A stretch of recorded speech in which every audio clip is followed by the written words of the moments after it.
سلام، امروز میخوام یکی از سری‌های یخچال فریزر ایکس ویژن رو بهتون معرفی کنم.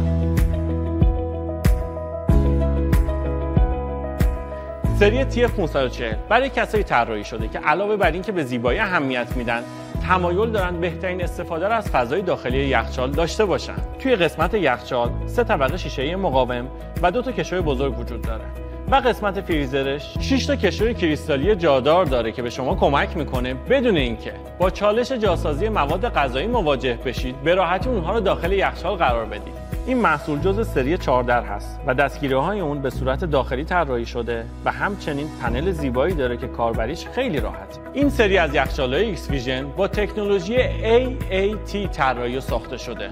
یعنی چی؟ توی مواد بدنه داخلی این دستگاه از سنگ ترومالین استفاده شده.